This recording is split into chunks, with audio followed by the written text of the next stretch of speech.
বৌমা শাশুড়ির এই ঝগড়ার প্রধান কারণ হচ্ছে জেনারেশন গ্যাপ, ঠিক কিনা?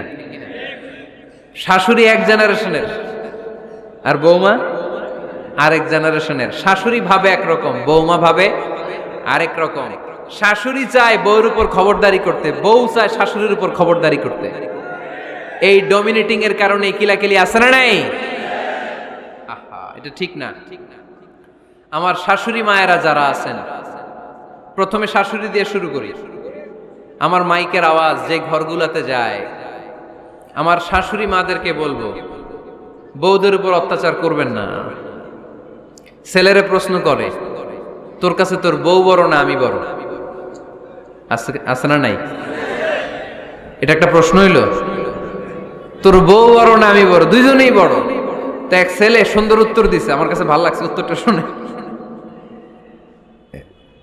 এক মা প্রশ্ন করছে, তোর এতদিন আমি লালন পালন করে বড় করলাম, জীবন যৌবন তোর জন্য শেষ করলাম, আজকে বউ পাইয়া বউ তোর আপন হয়ে গেল? এবার ছেলে উত্তর দিছে, মা, আমার মুখ থেকে মা ডাক শোনার জন্য তুমি কি কষ্টটাই না করছো জীবনে।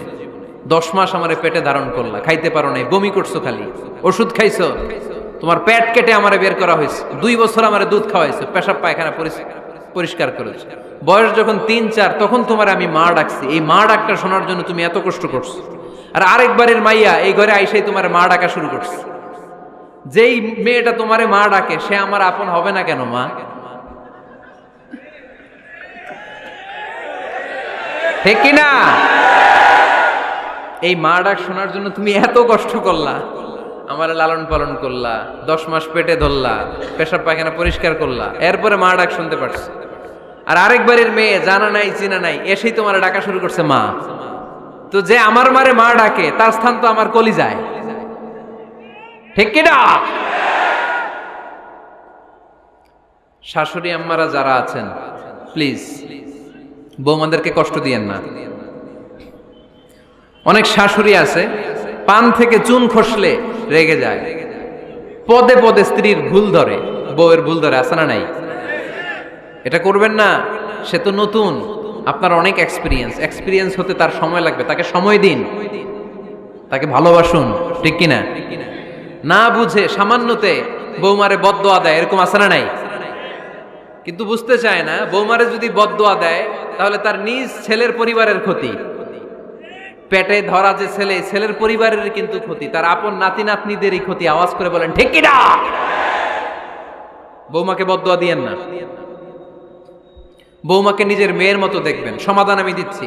কেমন দেখতে হবে? নিজের মেয়ের মতো। নিজের মেয়ে সকালে ঘুম থেকে ওঠে 11টা, ওইটা সমস্যা নাই। বৌমা কেন উঠলো না, ওইখানেই ঝামেলা, আছে না নাই? মেহেরবানি করে আপনার বৌমাকে আপনার নিজের মেয়ের মতো দেখেন। নিজের মেয়েরে যেমনি আদর করেন তাকেও অমনি আদর করেন। আপনার বৌমারে যদি আপনি কষ্ট দেন, মনে রাখবেন আপনার নিজের মেয়েটাও আরেকবারের বউ হয়ে কয়েকদিন পরে যাবে। আপনি যা যা করবেন আপনার মেয়েকেও তারা ওই রকম কষ্ট দিয়ে বাড়িতে ফিরিয়ে দিবে। চিল্লায় বলেন ঠিক কিনা? খবরদার, টিট ফর ট্যাট।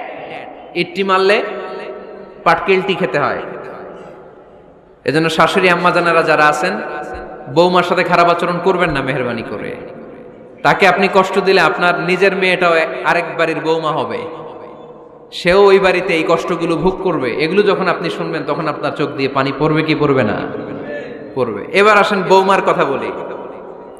বৌমা যারা আছেন মেহেরবানি করে, বৌমা যারা আছেন মেহেরবানি করে আপনার শাশুড়ি আম্মাকে নিজের মায়ের জায়গায় রাখবেন। আপনার বাড়ি ছেড়ে নতুন বাড়িতে আসছেন, তো এটাই তো আপনার বাড়ি। আপনার মা রেখে দিয়ে নতুন মা পাইছেন, এটাই তো আপনার মা। তো ওনাকে মায়ের জায়গায় বসাতে আপনার সমস্যাটা কোথায়? বৌমারা খেয়াল রাখবেন, আপনি আপনার শাশুড়ির সাথে যে আচরণটা করতেছেন, আপনার শেষ বয়সে আপনার ছেলের বিয়ে দেওয়ার পরে যে বৌমাটা আসবে ওই আচরণই আপনাকে ফিরিয়ে দিবে। The nature has its own return. প্রকৃতির একটা মাইর আছে, এটা শেষ মাইর, এটা শেষ খেলা। প্রকৃতির খেলা বড় খেলা। আপনি আপনার শাশুড়ির সাথে যে আচরণ করবেন, আপনার শেষ বয়সে আপনি একদিন শাশুড়ি হবেন, এটা মাথায় রাখবেন। ওই আচরণই আপনি ফিরে পাবেন। আওয়াজ করে বলতে হবে ঠিক কিনা? এজন্য 9 নাম্বার পয়েন্টস হচ্ছে মিউচুয়াল রেসপেক্ট। সবাই যেন সবাইকে ভালোবাসি। দোষ ছাড়া মানুষ নাই। সবার দোষ আছে, আমরা যেন একে অন্যের দোষ না খুঁজি। বৌমারা, আপনাদের কেন যদি আমার মাইকের আওয়াজ যায়, অল্প কিছু টেকনিক অবলম্বন করলে আপনি আপনার শাশুড়ির মন জয় করতে পারবেন। শাশুড়িরা আসলে বেশি কিছু চায় না, আগের জামানার মানুষ তো, এদেরকে ওইভাবে হাত করতে হবে। মাঝে মাঝে একটু শাশুড়ির মাথায় তেল দিয়ে দেন, চুলে তেল দিয়ে দিবেন আর কি, মাঝে মাঝে চুল আশ্রয় দিবেন, এগুলো কিন্তু খুব পছন্দ করে শাশুড়িরা। ওনার প্রেশারটা একটু মেপে দিবেন, ডায়াবেটিক্সের ওষুধটা খাইলো কিনা সময় মতো খোঁজ নিবেন, কি পছন্দ করে খেতে একটু রান্না করে দিবেন। যেই বক্তার ওয়াজ শুনতে পছন্দ করে ওই বক্তার ওয়াজগুলো ডাউনলোড করে শাশুড়ি আম্মাকে দিবেন, ইসলামী বই দিবেন। দেখবেন বয়স্ক নারীরা মাহফিল যেতে খুব পছন্দ করে, ওয়াজ শুনতে খুব পছন্দ করে, নবীদের কাহিনীগুলো শুনতে পছন্দ করে। বসায় বসায় একটু কাহিনীগুলো শোনাবেন। বাইরে বেরোলে জিজ্ঞেস করেন, আম্মা আপনার কিছু লাগবে কিনা। আর একটা টিপস আছে, চুল যখন আশ্রাবেন আর শাশুড়ির মাথায় যখন তেল দিয়ে দিবেন, তখন অতীতের কথা জিজ্ঞেস করেন, দেখবেন অতীতের স্মৃতিতে হারিয়ে গিয়েছে আপনার শাশুড়ি। কি জিজ্ঞেস করবেন জানেন? জিজ্ঞেস করবেন, আম্মা জান, মুক্তিযুদ্ধের সময় আপনার বয়স কত ছিল? ওই সময় মুক্তিযুদ্ধের সময় আপনাদের এলাকায় কি কি হয়েছিল মা? আরেকটা প্রশ্ন করবেন, মা বিয়ের সময় আপনি কেমন ছিলেন? ওই দিন দেখবেন বুড়ি আর বুড়ি নাই, জুয়ান হয়ে গেছে। ওই দিন বলবে, মা আমি অনেক সুন্দরী ছিলাম, আমার মাথায় অনেক চুল ছিল, আজকে নাই। আমগো গ্রামে আমার চাইতে সুন্দরী মাইয়া ছিল না। অতীতের স্মৃতিতে, স্মৃতি হাতরাতে হাতরাতে তিনি হারিয়ে যাবেন। জিজ্ঞেস করবেন যে, মা শীতকালে আপনাদের দেশে কি পিঠা বানাতেন আপনি যখন ছোট ছিলেন, আপনার বাপ চাচারা কি করতো? এগুলো জিজ্ঞেস করলে উনি স্মৃতির পাতা হাতরাতে হাতরাতে চোখ দিয়ে দাঁড় দাঁড় করে ওনার পানি ঝরতে শুরু করবে। আপনার জায়গায়, ওনার হৃদয়ের মনি কোঠায় এমন জায়গায় পৌঁছবে, আপনার ছাড়া উনি কিছুই বুঝবে না।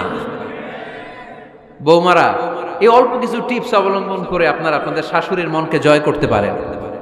শাশুড়ি বৌমার দ্বন্দ্ব আমরা চাই না, আমরা চাই শাশুড়ি বৌমাকে নিজের মেয়ের মতো জানো, আর বৌমার শাশুড়িকে আপন মায়ের মতো ভালোবাসুক, ঠিক কিনা? এই মিউচুয়াল রেসপেক্টই পারে শাশুড়ি বৌমার দ্বন্দ্বকে দূর করতে, আর ঘরটারে শান্তির টুকরা বানাতে। আওয়াজ করে বলেন ঠিক কিনা? কয়টা গেল? আর আছে কয়টা? দোয়া করবেন একে অপরের জন্য। দোয়া, সাইয়েদনা ইব্রাহিম ফ্যামিলির জন্য দোয়া করতেন, রব্বি জাআলনি মুকিমাস সালাতি ওয়া মিন যুররিয়াতি রব্বানা ওয়া তাকাব্বাল দুআ। ও আল্লাহ, আপনি আমার নামাজ কায়েমকারী বানান, আমার কলিজার টুকরা সন্তান ইসমাইলকেও নামাজ কায়েমকারী বানান, আমার দোয়াটা আপনার দরবারে আপনি কবুল করে নেন। সুবহানাল্লাহ পড়েন। রব্বানা ইন্নী আসকানতু মিন যুররিয়াতি বিওয়াদিন গায়রি যী যারইন ইনদা বাইতিকাল মুহাররাম। ও আল্লাহ, আমার সন্তান সন্ততি, আমার ফ্যামিলিকে ধুধু মরুপ্রান্তর এই উপত্যকার মধ্যে তোমার কাবা ঘরের সামনে রেখে গেলাম, তাদেরকে তুমি নামাজ কায়েমকারী বানিয়ে দিও। গোটা বিশ্বের সব মানুষের অন্তর আমার ফ্যামিলির দিকে আল্লাহ তুমি ঝুঁকিয়ে দিও। ওয়ারযুকহুম মিনাস সামারাত, ফলমূল দিয়ে আল্লাহ তুমি তাদেরকে রিজিকের ব্যবস্থা করে দিও। তার মানে সব নবীরা তাদের পরিবারের সদস্যদের জন্য দোয়া করতেন কি করতেন না? আবার কোরআন আমাদেরকে শিখালো, রব্বানা হাব লানা মিন আজওয়াজিনা ওয়া মিন যুররিয়াতিনা কুররাতা আ'য়ুন ওয়াজআলনা লিল মুত্তাকিনা ইমামা। ও আল্লাহ, এমন নেককার সন্তান, এমন নেককার স্ত্রী আপনি আমাকে দান করেন যাদের দিকে তাকালে আমার চোখ দুইটা ঠান্ডা হয়ে যায়। চক্ষু শীতলকারী স্ত্রী দেন। বিয়ে যাদের হয় নাই, ইয়াং ছেলেরা এই দোয়াটা করবা। বিয়ের জন্য দোয়ার দরকার আছে না নাই? প্রতিদিন এই দোয়া করবা, আল্লাহ এমন স্ত্রী দেন, এমন জীবন সঙ্গিনী আপনি আমাকে দেন, এমন লাইফ পার্টনার দেন যার দিকে তাকালে আমার চোখ জুড়িয়ে যায়।